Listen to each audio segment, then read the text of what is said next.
इस कहानी की शुरुआत सन 2016 जर्मनी से होती है, जहाँ पर हमें अर्थ की कंडीशन को दिखाया जाता है जो पूरी तरह से बर्बाद हो चुकी है। दरअसल सोलर फ्लेयर की वजह से अर्थ का टेम्परेचर 10 डिग्री बढ़ गया, जिसके बाद अर्थ का जो एनवायरमेंट था वो पूरी तरह से बर्बाद हो गया। यहाँ पर लोगों के पास ना खाने के लिए खाना है, ना ही पीने के लिए पानी। फसलें बर्बाद हो चुकी हैं। जिस तरह का सोशल एनवायरमेंट पहले हुआ करता था अब वो खत्म हो चुका है। जितने भी लोग बचे हुए हैं वो छोटे छोटे ग्रुप्स में रहते हैं ताकि वो अपने आप को बचा सके। पहले जहाँ इंसान पैसे कमाने के लिए, लग्जरी पाने के लिए भागते थे, अब वो सब कुछ खत्म हो चुका है, क्योंकि हर एक जिंदा इंसान की सिर्फ एक ही जरूरत है और वो है खाना और पानी। दिन में बहुत ज्यादा गर्मी होती है, इसीलिए हर कोई रात को ही ट्रैवल करता है। अपने बंकर से, अपने घर से रात को ही बाहर निकलता है, ताकि हर कोई अपने चेहरे को और पूरी बॉडी को कवर करके रखता है ताकि उस पर अल्ट्रा वायलेट रेस का कोई भी असर ना हो। यहाँ पर हमें मैरी को दिखाया जाता है जो अपनी छोटी बहन और फिलिप के साथ गाड़ी में रहती है। ये सब के सब हमेशा गाड़ी से ट्रैवल करते हैं। मैरी और फिलिप एक दूसरे को पसंद करते हैं और अब इन्हें पता चलता है कि पहाड़ों में अभी भी ऐसी जगह है जहाँ पर इंसान जिंदगी को नॉर्मल तरीके से जी सकता है। इसीलिए ये तीनों तय करते हैं कि ये पहाड़ों की तरफ जाएंगे और ये पहाड़ों की तरफ निकल पड़ते हैं। रास्ते में ये एक पेट्रोल पंप पर रुकते हैं ताकि ये अपने लिए पेट्रोल ले सकें। और जब फिलिप पेट्रोल ले रहा होता है उस वक्त मेरी और उसकी बहन को दिखाया जाता है जो अंदर से सामान इकट्ठा कर रही होती है। दरअसल इस वक्त में हर किसी को खाने और पानी की तलाश रहती है। साथ ही यहाँ पर अपने आप को दूसरे सर्वाइवर से बचाना भी होता है, क्योंकि कभी भी कोई भी किसी का भी खाना और पानी चुरा लेता है। और ऐसा इन तीनों के साथ भी होता है। जब ये तीनों अपने अपने काम में बिजी होते हैं तभी वहाँ पर कोई हुडी मैन इनका खाना और पानी चुरा कर भाग जाता है। और अब फिलिप और मेरी गाड़ी की तरफ भागते हुए आते हैं और ये ऑब्जर्व करते हैं कि यहाँ पर मेरी की छोटी बहन नहीं है। मैरी भागते हुए अंदर जाती है और देखती है कि उस हुडी मैन ने उसकी बहन को हॉस्टेज बनाकर रखा है। मैरी उससे बात करने लगती है और तभी पीछे से मौके का फायदा उठाकर फिलिप उसके ऊपर हमला कर देता है। ये दोनों आपस में लड़ रहे होते हैं, पर जल्दी इन्हें समझ में आ जाता है कि आपस में इस तरह से लड़ने से कोई फायदा नहीं है। वो हुडी मैन कहता है कि मैं एक मैकेनिक हूँ, मैंने तुम्हारी गाड़ी को देखा है, तुम्हारी गाड़ी ज्यादा आगे तक नहीं जा सकती क्योंकि बाहर का टेम्परेचर बहुत ज्यादा है और अगर मैं इसके इंजन में कुछ चेंजेस कर दूं तो तुम इससे ट्रैवल कर सकते हो, पर इसके बदले मुझे खाना और पानी चाहिए। इसके बाद ये आपस में समझौता कर लेते हैं। ये उस हुडी मैन को खाना और पीने के लिए पानी देते हैं, जिसके बाद हुडी मैन इनकी गाड़ी में चेंजेस करता है और उन्हें कहता है कि इस गाड़ी से तुम बहुत ज्यादा ट्रैवल मत करना क्योंकि इसमें कोई ना कोई प्रॉब्लम जरूर आ सकती है। अब फिलिप तय करता है कि वो हुडी मैन को अपने साथ ले जाएगा ताकि अगर रास्ते में गाड़ी में कोई भी प्रॉब्लम आए तो वो उसे रिपेयर कर दे। हालांकि दोनों लड़कियों को ये बात अच्छी नहीं लगती,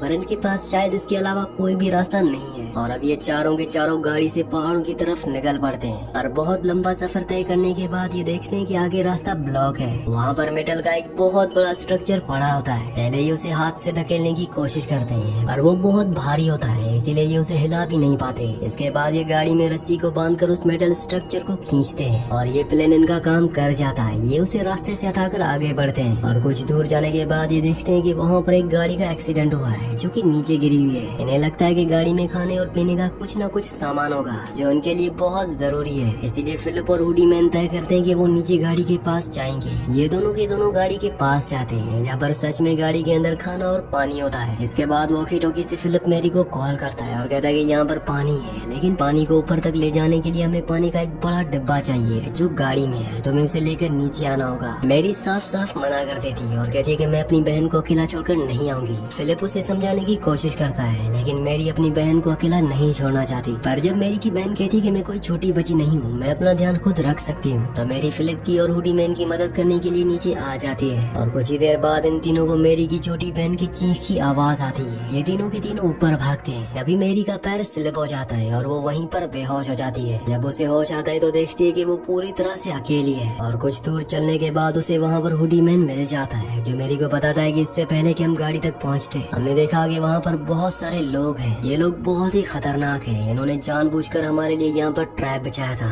ये इंसानों को मार देते हैं, साथ ही ये अपना पेट भरने के लिए कुछ भी कर सकते हैं, किसी हद तक भी जा सकते हैं, इसलिए हम तुम्हारी बहन को बचा नहीं पाए। वीडियो में आगे बढ़ने से पहले आप सबसे रिक्वेस्ट है कि आप में से बहुत सारे व्यूअर्स वीडियो तो देखते हैं लेकिन चैनल को सब्सक्राइब नहीं करते हैं और न ही वीडियो को लाइक करते हैं। तो आप सबसे रिक्वेस्ट है कि चैनल को सब्सक्राइब और वीडियो को लाइक लाजमी से कर दिया करें। अब यहाँ पर मैरी को फिलिप भी मिल जाता है और वो फिलिप से कहती है कि मुझे मेरी बहन तक पहुँचना है, इसलिए हम सबको उन लोगों का पीछा करना होगा। फिलिप कहता है कि ये बेवकूफी है, हमें पहाड़ों के ऊपर जाना चाहिए जहाँ पर पानी होने की पॉसिबिलिटी है। ये दोनों आपस में आर्ग्यूमेंट्स करना शुरू कर देते हैं और तभी हुडी मैन ने बताता है कि देखो जंगल के बीचों बीच से धुआं उठ रहा है, इसका मतलब वो लोग जिन्होंने तुम्हारी बहन को किडनैप किडनैप किया है वो वहाँ पर है और अभी उस जगह पहुँच जाते हैं जहाँ पर ये दूर से देखते हैं कि वहाँ पर कुछ लोगों ने आग लगा रखी है। साथ ही यहाँ पर मैरी की बहन भी है जिसे जंजीरों में बांधा हुआ है। अभी एक प्लान बनाते हैं जिसमें मैरी सबसे पहले गाड़ी के पास जाएगी और गाड़ी को स्टार्ट करेगी और जैसे ही गाड़ी स्टार्ट होगी ठीक उसी वक्त हुडी मैन एक बोतल बॉम्ब ब्लास्ट कर देगा जिससे सब लोग उस ब्लास्ट के पास जाएंगे और तब फिलिप मैरी की छोटी बहन को जंजीरों से आजाद करके गाड़ी तक आ जाएगा जहाँ पर मेरी गाड़ी में इन सब का इंतजार कर रही होगी। और अब प्लान बनाने के बाद मेरी गाड़ी के अंदर जाती है और गाड़ी को स्टार्ट करती है, लेकिन तभी यहाँ पर एक सर्वाइवर को शक हो जाता है। वो गाड़ी के पास आ ही रहा होता है तभी हुडी मैन ब्लास्ट कर देता है और सब के सब ब्लास्ट की तरफ चले जाते हैं। फिलिप के सामने मेरी की छोटी बहन होती है लेकिन वो डर जाता है, इसलिए वो उसे जंजीरों से आजाद किए बगैर वहाँ से निकल जाता है। तभी एक आदमी उस पर हमला करता है जो उसके पैर को जख्मी कर देता है, लेकिन फिलिप किसी तरह से गाड़ी में आ जाता है जहाँ पर मेरी भी होती है। वो मेरी से कहता है कि हमें जल्द से जल्द यहाँ से निकलना होगा। ये दोनों के दोनों यहाँ से निकल जाते हैं। रास्ते में फिलिप मेरी को बताता है कि अब भी तुम्हारी बहन उन लोगों के कब्जे में है, लेकिन हम उसे आजाद नहीं कर पाए। मेरी वापस अपनी बहन को आजाद करवाने के लिए जाना चाहती है, लेकिन फिलिप इस फेवर में नहीं होता। वो मेरी से कहता है कि अगर हम वहाँ पर गए तो हमारी जान को खतरा होगा, लेकिन मेरी किसी भी कीमत पर अपनी बहन को आजाद करवाना चाहती है, इसीलिए अकेले ही वो अपनी बहन को ढूंढने के लिए निकल जाती है और एक रेलवे टनल तक पहुँचती है जहाँ पर उसे अपनी बहन का बैग मिलता है, जिससे वो समझ जाती है कि वो लोग उसकी बहन को उसी रास्ते से आगे ले गए हैं। और अब यहाँ पर फिलिप भी आ जाता है जो मेरी से माफी मांगता है और कहता है कि मैं भी तुम्हारा साथ दूंगा, मैं किसी भी कीमत पर हुडी मैन को और तुम्हारी बहन को ढूंढूंगा। लेकिन उसका पैर बहुत जख्मी होता है, इसलिए मैरी कहती है कि तुम यहीं पर इंतजार करो और वो अकेले ही आगे बढ़ जाती है। मैरी एक चर्च में पहुँचती है जहाँ पर उसको नींद आ जाती है और वो कुछ देर के लिए सो जाती है। और जब उसकी आंखें खुलती है तो उसके सामने एक लेडी होती है जिसका नाम एलिजाबेथ है। मैरी उसे डर जाती है पर एलिजाबेथ कहती है कि तुम्हें मुझसे डरने की कोई जरूरत नहीं है। वो मेरी को पीने के लिए पानी भी देती है और कहती है कि तुम्हें यहाँ इस तरह से अकेले नहीं रहना चाहिए, यहाँ पर तुम सेफ नहीं रह सकती, तुम मेरे साथ मेरे घर चलो। मेरी उसकी बात मान जाती है। मेरी रास्ते में उसे बताती है कि मेरा एक साथी फिलिप भी है जिसका पैर जख्मी है और वो रेलवे टनल के अंदर मेरा इंतजार कर रहा है। और अब ये दोनों के दोनों एलिजाबेथ के घर पहुँच जाते हैं जहाँ पर मेरी देखती है कि उसकी पूरी फैमिली है। एलिजाबेथ मेरी को एक कमरे में ले जाती है और कहती है कि तुम यहाँ पर कुछ देर के लिए सो जाओ। मेरी वहाँ पर सो जाती है क्योंकि वो बहुत ज्यादा थकी हुई होती है, पर जब उसकी आंखें खुलती है तो वो देखती है कि उसे उस कमरे में लॉक कर दिया गया है। ये एक लकड़ी का कमरा होता है और वो लकड़ी से बने हुए छेदों के बीच में से देखती है, जहाँ से उसे पता चलता है कि फिलिप को भी ये लोग पकड़ कर ले आए हैं। दरअसल ये वही लोग हैं जिन्होंने सड़क पर जाल बिछाया था और उसकी बहन को किडनैप किया था। फिलिप को भी अब इन्होंने पकड़ लिया है और अब एलिजाबेथ उसके कमरे में आती है और बताती है कि हम ही हैं जो लोगों को पकड़ कर यहाँ पर लाते हैं ताकि हम अपनी भूख मिटा सकें, अपने आप को जिंदा रख सकें। वो उसे एक नीली ड्रेस देती है और कहती है कि रात को हम डिनर पर मिलेंगे। ये कहकर एलिजाबेथ वहाँ से निकल जाती है और अब मेरी किसी भी तरह से यहाँ से निकलना चाहती है, लेकिन यहाँ से भागने का उसे कोई भी रास्ता नहीं मिलता। तभी पीछे का दरवाजा खुलता है और मेरी की बहन अंदर आ जाती है। मेरी अपनी बहन को अपने पास पाकर बहुत खुश होती है, वो उसके गले से लग जाती है। वो अपनी बहन से वादा करती है कि वो उसे यहाँ से बचाकर किसी भी कीमत पर ले जाएगी। इनके पास जो कपड़े होते हैं ये उसे वहाँ लकड़ी के साथ बांध देते हैं ताकि ये ऊपर से नीचे जा सके। पर तभी एलिजाबेथ का बेटा वहाँ पर आ जाता है। एलिजाबेथ का बेटा इससे पहले के कपड़े देखता